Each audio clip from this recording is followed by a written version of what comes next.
Hi everyone, welcome to part 3 of chapter number 6. So, right now we are going to continue the controversies regarding emergency, जिसमें हमने ये topic पढ़ा था was emergency necessary. उसी के साथ एक येलो कलर का बॉक्स गिवन है आपको that you have to read. So, starting with that yellow box जो कि controversies regarding emergency में आता है, वो है शाह कमीशन ऑफ इंक्वायरी। अब होता क्या है, क्योंकि इंदिरा गांधी के टाइम पर ये जो इमरजेंसी इंट्रोड्यूस हुई थी उसकी वजह से बहुत सारी कंट्रोवर्सीज क्रिएट हुई थी, तो ज़रूरी है कि कोई एक इंटेलिजेंट बॉडी कॉन्स्टिट्यूट की जाए और पता किया जाए कि whether this emergency was against the rule of law और नॉट। तो इसी वजह से एक जनता गवर्नमेंट, आप अभी आगे पढ़ोगे कि जनता गवर्नमेंट जो है वो एस्टैब्लिश होगी और वो मई 1977, वेरी इंपॉर्टेंट टू लर्न, मई 1977 यानी कि 75 के 2 साल बाद एक कमीशन बैठती है जिसका नाम है शाह कमीशन। उसके हेड होते हैं जस्टिस जेसी शाह।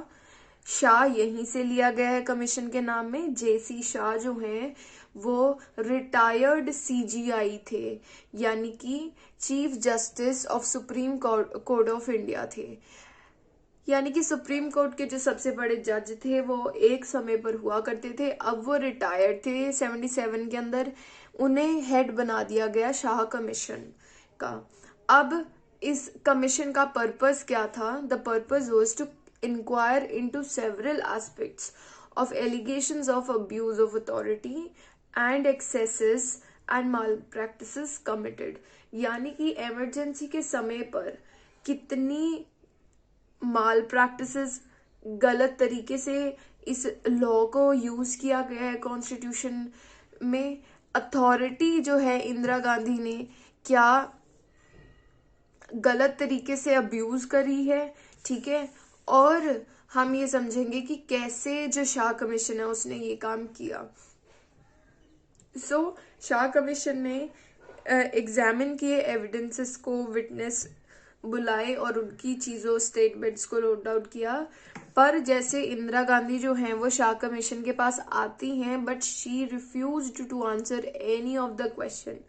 मतलब कि शाह कमीशन जो भी इंक्वायर करना चाहती थी वो इंदिरा गांधी जो है उसका जवाब नहीं देना चाहती थी, ठीक है।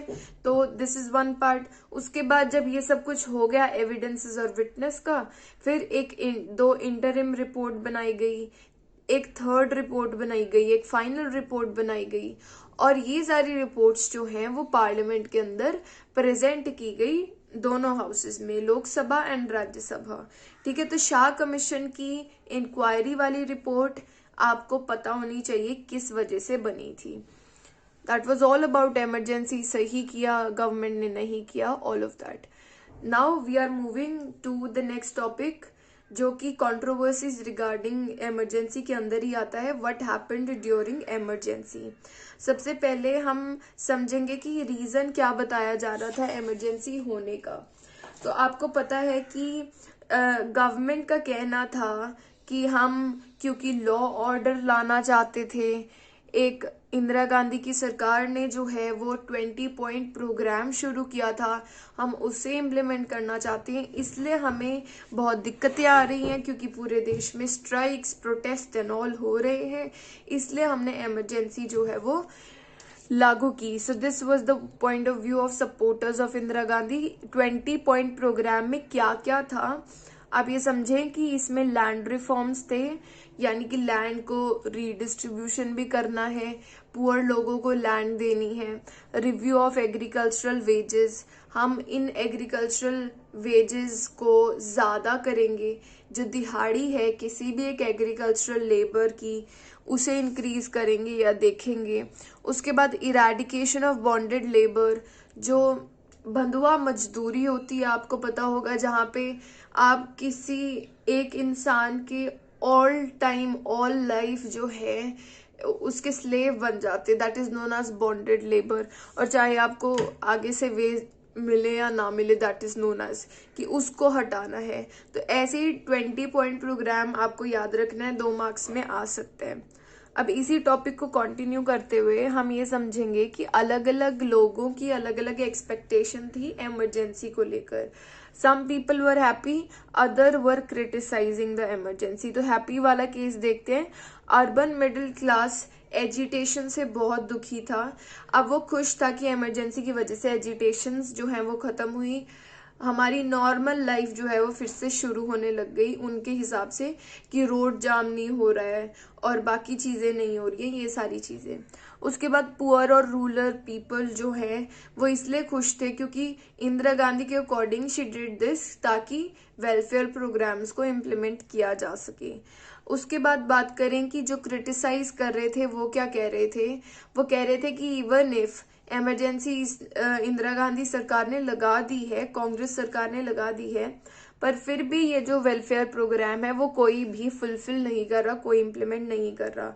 ये सिर्फ कहने की बातें थी। शायद इंदिरा गांधी जो है वो अपने आप को बचाने के लिए, क्योंकि उनके ऊपर केस हो गया था और उनके अगेंस्ट जजमेंट आई थी हाई कोर्ट से, इलाहाबाद की हाई कोर्ट से, इसलिए उन्होंने ऐसे किया टू डाइवर्ट द अटेंशन। इनका कहना था कि ये सारे जो रीजंस इंदिरा गांधी सरकार दे रही है कि land reforms, land distribution etcetera etcetera, 20 point programme, ये सारी चीजें जो हैं वो मेन इशू से लोगों का ध्यान भटकाने के लिए इंट्रोड्यूस की गई हैं। तो आप देखेंगे आज के समय पे भी ऐसे ही होता है, कोई कंट्रोवर्सी चला देते हैं। जैसे किसी की डेथ हो गई है तो उसके ऊपर अलग अलग स्टोरीज बनाना मीडिया का काम है। तो वो किस लिए होता है, try to understand, that is to divert the attention, और ये होता आ रहा है। But the people who are wise they do not get trapped in these traps, right. तो वही चीज बताई है कि अटेंशन को डाइवर्ट करने के लिए इंदिरा गांधी जो है इन अनहैप्पी पीपल के अकॉर्डिंग खुद गुनहगार थी, इसलिए उन्होंने ये डाइवर्ट अटेंशन करने के लिए सब कुछ किया। उसके बाद अगर आप देखोगे 676 ऑपोजिशन लीडर्स को अरेस्ट कर लिया था प्रिवेंटिव डिटेंशन के थ्रू, ठीक है। और प्रिवेंटिव डिटेंशन बहुत ज़्यादा यूज़ हो रही थी, शक के आधार पर लोगों को कैप्चर किया जा रहा था, अरेस्ट किया जा रहा था और रीज़न नहीं बताया जा रहा था। इसी चीज़ के अंतर्गत 1,11,000 लोग जो हैं वो अरेस्ट कर लिए गए थे, ठीक है। उसके बाद वर्बल ऑर्डर्स, लोगों ने ये चीज़ क्रिटिसाइज की कि जो लेफ्टिनेंट गवर्नर है उन्होंने सिर्फ एक फ़ोन कॉल पे कह दिया दिल्ली पावर सप्लाई कॉरपोरेशन, जो कि दिल्ली में जो है वो इलेक्ट्रिसिटी को सप्लाई करने का काम करती है। दिल्ली की लेफ्टिनेंट गवर्नर ने उन्हें फ़ोन करके रात के 2 बजे कहा कि बिजली काट दी जाए, जो प्रेस वाले लोग हैं वो अपना न्यूज़पेपर ना छाप पाए। तो 26 जून 1975 में क्या हुआ कि ये जो अपना पावर सप्लाई वो बंद कर दी गई।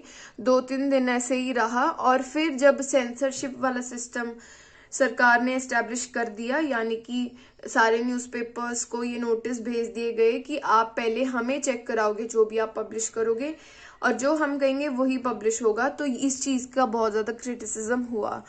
Now moving on to the next topic, जो कि next point, I am sorry, Sanjay Gandhi के बारे में है, जो कि प्राइम मिनिस्टर इंदिरा गांधी के यंगेस्ट सबसे छोटे सन हैं और इनकी कोई, संजय गांधी की कोई भी ऑफिशियल पोजीशन नहीं थी, ठीक है। ये सरकार का हिस्सा नहीं थे, फिर भी इन्होंने मिसयूज किया सरकार की पावर्स का, क्योंकि he was son of the PM, ठीक है। तो इन्होंने, संजय गांधी ने क्या किया कि he did the demolition in Delhi, मतलब जो स्लम्स वगैरह उन्हें तोड़वा दिया, और forced sterilisation, very important term.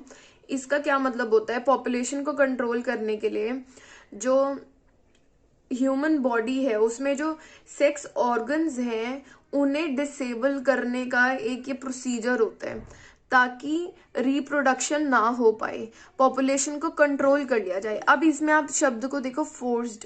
Forced का मतलब है यानी कि जो लोग हैं वो इसमें हामी नहीं भर रहे थे कि हमारी बॉडी के साथ ऐसा किया जाए, फिर भी संजय गांधी ने ऐसा करवाया, इसकी वजह से उनकी क्रिटिसिज्म हुई, ठीक है। And this was very ridiculous step taken by the government, ठीक है। इसका अभी भी बहुत ज्यादा निंदा की जाती है।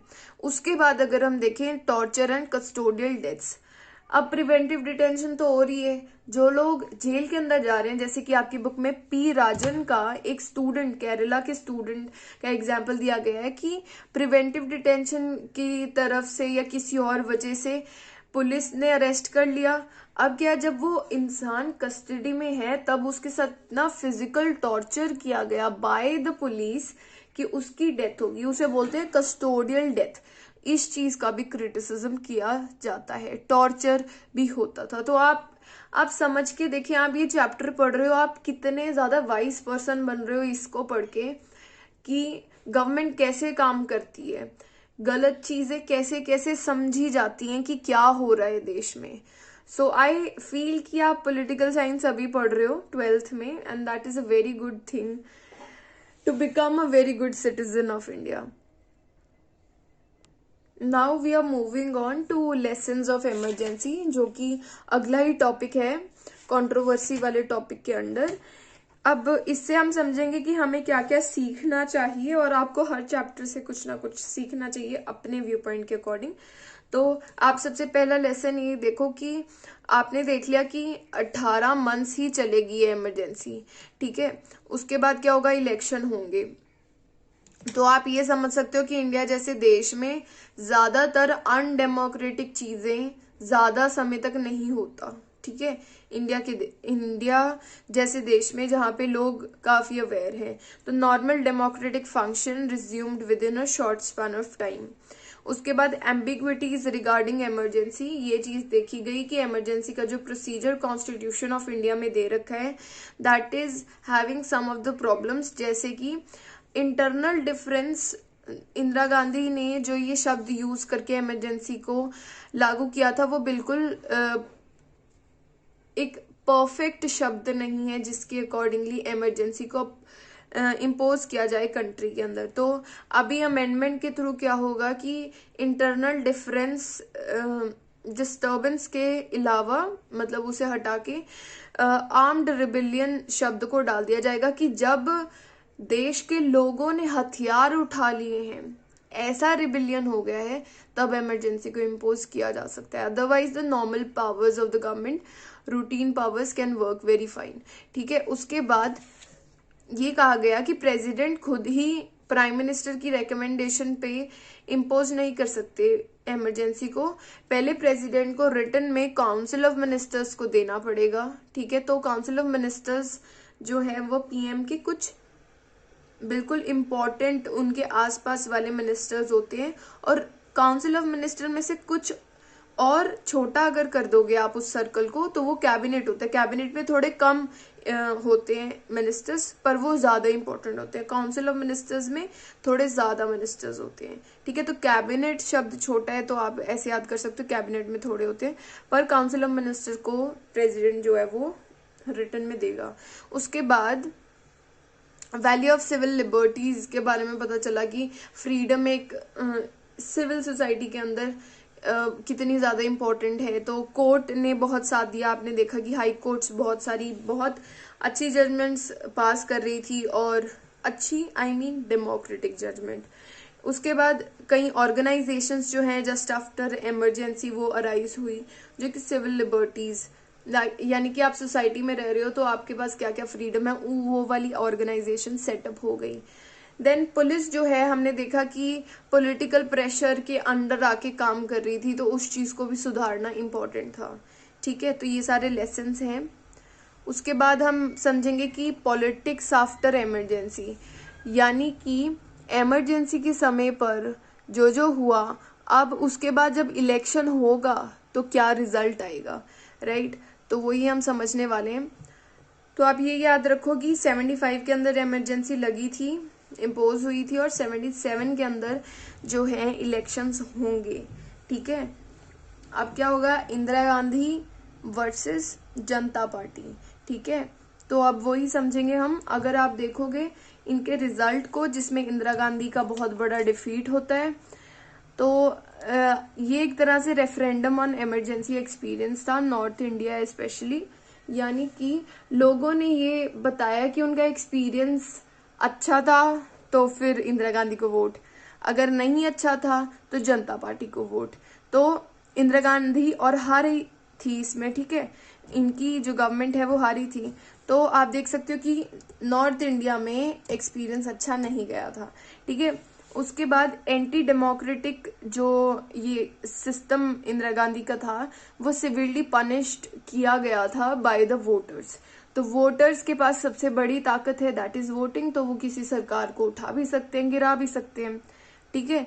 तो और जो ऑपोजिशन जो जनता पार्टी होगी, जो कि मोरारजी देसाई के अंडर होगी, वो उसने स्लोगन जो है वो दिया था सेव डेमोक्रेसी का, कि डेमोक्रेसी को बचाओ, क्योंकि कांग्रेस सरकार ने ऐसा जो है वो कर दिया, ठीक है। उसके बाद आपके पास अगर क्वेश्चन आएगा इसका तो वो आप समझो आ सकता है question, the experience of 1975-77 ended up strengthening the foundation of democracy in India. यानी कि जो अब इलेक्शन होने वाले हैं वो जो समय था उसकी वजह से क्या हुआ, डेमोक्रेसी और स्ट्रांग हो गई, क्योंकि जो अनडेमोक्रेटिक चीजें इंदिरा गांधी के अंडर हुई हैं उसके खिलाफ लोगों ने वोट दिया है, तो उसकी वजह से क्या डेमोक्रेसी इंडिया में बढ़ी है। तो वो चीज आपके पास, मैं आपको बहुत कॉम्प्लिकेटेड क्वेश्चन दे देती हूँ कि शायद ये आ सकता है कभी ऐसा हुआ, तो ये बहुत कॉम्प्लिकेटेड और जो शायद ना भी आए, पर मैं आपको श्योर करने के लिए कि शायद अगर कभी आ भी जाए तो आप कर दो उस चीज को। तो वही हम समझेंगे कि लोकसभा 1977 के अंदर क्या होते हैं। तो जनवरी के अंदर 77 में डिसाइड किया जाता है कि इलेक्शन होंगे, ठीक है। 71 में अभी हो चुके थे, अब क्या हुआ है, इमरजेंसी आ गई बीच में, इसलिए थोड़ा टाइम एक्सटेंड हो गया, तो 77 के अंदर होंगे इलेक्शन। तो मार्च के अंदर 2 महीने बाद जो है वो सेंटर के लेवल पे इलेक्शंस होती हैं, राइट। तो इसमें क्या होता है कि जनता पार्टी जो है वो होगी, ठीक है, एक मेजर ऑपोजिशन पार्टी होगी, और लीडरशिप जो है वो जयप्रकाश नारायण की होगी, ठीक है। बट आप देखोगे कि फर्स्ट जो पीएम, क्योंकि जनता पार्टी जीत जाएगी, तो first non Congress PM Morarji Desai बनेंगे, ठीक है। तो वैसे जनता पार्टी को एक तरह से कंसोलिडेट करने का काम, लीडरशिप का काम क्या था, जयप्रकाश नारायण का था, ठीक है। तो अब ये मेजर ऑपोजिशन पार्टीज का एक ग्रुप था जनता पार्टी। एक और पार्टी थी जिसका नाम था कांग्रेस फॉर डेमोक्रेसी, जो कि जगजीवन राम के अंडर बनी थी, ठीक है, कांग्रेस फॉर डेमोक्रेसी। पर विद टाइम क्या हुआ कि वो जनता पार्टी के साथ ही मिक्स कर लिया इन्होंने, जनता पार्टी और ये जो कांग्रेस फॉर डेमोक्रेसी है, ये तीनों इकट्ठे हो गए, ठीक है। उसके बाद अगर देखा जाए कि जो जयप्रकाश नारायण हैं उन्हें देखा गया as a symbol of democratic restoration, यानी कि डेमोक्रेसी, लोकतंत्र जो है वो सिर्फ इन्हीं के अंडर आ सकता है अब इंडिया में, क्योंकि सब कुछ मैसअप हो चुका है। और नॉन कांग्रेस वोट्स को अब की बार डिवाइड नहीं होने का चांस दिया गया, यानी कि एक सारे ऑपोजिशन इकट्ठा हो गया, तो नॉन कांग्रेस वाली वोट जो है वो जनता पार्टी को मिली। तो अगर आप रिजल्ट देखोगे, रिजल्ट जो है वो ऐसा निकला कि सबसे पहली बार कांग्रेस लोकसभा में हारी थी, ठीक है। अगर आप देखोगे पहले भी एक बारी कम जो है वो वोट्स मिली थी 71 में, फिर क्या हुआ था, फिर से रेस्टोर हो गया था थोड़ा बहुत।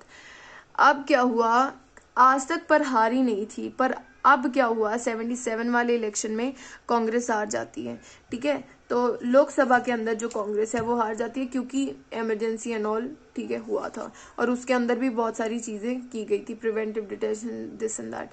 उसके बाद आप देखोगे कि कांग्रेस को 154 सीट्स मिलती हैं, 35% से भी कम वोट्स मिलते हैं लोकसभा इलेक्शन में। जो जनता पार्टी है उसे क्या है कि इन्हें मिलते हैं 330 सीट्स, आप कंपेयर करके देख लो, ठीक है, डबल से भी ज्यादा है। तो ये सीट्स इतनी 330 सीट्स आउट ऑफ 542 टोटल थी, 330 इन्हें मिली थी, ठीक है। और ये सिर्फ जनता पार्टी की नहीं है, इसके साथ जो जुड़े हुए हैं दूसरी पार्टीज उनका भी है। अब अगर हम मैप से समझें कि क्या क्या हो रहा था उस समय पे, तो आपके पेज नंबर 121 पे मैप दे रखा है, that you can study very nicely. तो मैंने यहाँ पे लिख लिया कि 154 सीट्स कांग्रेस को मिली थी, 295 वैसे सिर्फ जनता पार्टी को मिली थी, और प्लस करके देखेंगे तो मैंने आपको बताया कि 330 सीट्स थी, ठीक है। उसके बाद इंदिरा गांधी जो है वो रायबरेली से हार जाती हैं, संजय गांधी जो है अमेठी से हार जाते हैं। ठीक है, तो दोनों अपनी ही मतलब एमपी नहीं बन पाते इस समय पे, इंदिरा गांधी और संजय गांधी, क्योंकि संजय गांधी का तो इवन मोर क्रिटिसिज्म वाला रोल है, उनका तो कोई पोजीशन भी नहीं बनती थी कुछ करने की। तो आई होप आपको ये जो मैंने ग्रीन कलर में जो लिखा है वो आपको दिख रहा हो। तो पंजाब में कोई ज्यादा सीट नहीं मिली, ठीक है, पंजाब में हार गई, दिल्ली में हार गई कांग्रेस, फिर हरियाणा में भी, यूपी में भी, बिहार में भी, फिर राजस्थान में सिर्फ एक सीट मिलती है और एमपी में भी सिर्फ एक सीट मिलती है। ठीक है, गुजरात में थोड़ा अच्छा नंबर था इनका कांग्रेस का जीतने का।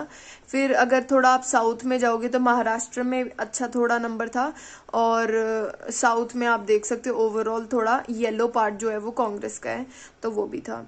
उसके बाद उड़ीसा में भी थोड़ा सा अच्छा परफॉर्म कर रहे थे। तो आप देख सकते हो नॉर्थ इंडिया में देख लिया एक तरह से मैसिव इलेक्टोरल वेव क्रिएट हो गई थी अगेंस्ट कांग्रेस, कांग्रेस के खिलाफ जो है वोट पड़ी थी नॉर्थ इंडिया में। ठीक है, 542 टोटल सीट्स थी। आप भी अपने ऐसे मैप पे लिख सकते हो, पंजाब, हरियाणा, यूपी और बिहार पे क्रॉस डाल दो, दिल्ली पे भी क्रॉस डाल दो, फिर राजस्थान में एक सीट लिख लो और एमपी में एक सीट लिख लो। फिर सही कहाँ पे चल रहा था, गुजरात में, महाराष्ट्र में, थोड़ा साउथ में, उड़ीसा में। तो ये है आपका जो आपको समझना है रिजल्ट के अकॉर्डिंग 77 का इलेक्शन। और आपने उसके रीजन सारे पढ़ लिए हैं कि क्या क्या रीजन रहे इस इलेक्शन में हारने के, जैसे फोर्स्ड डिस्प्लेसमेंट कर दी गई, लोगों के घर तोड़ दिए गए, फिर स्टरलाइजेशन और पॉलिटिकल कंपटीशन काफी ज्यादा जनता पार्टी और कांग्रेस में हो चुका था। ठीक है, तो जनता पार्टी जो है वो इमरजेंसी से पहले बननी फॉर्म हो गई थी। तो ये सारे रीजंस जो हैं वो हैं कि जनता पार्टी क्यों जीती। Now we are just left with this last 2 topics, वो हम अगली वीडियो में पढ़ेंगे। Till then keep studying and growing. Bye.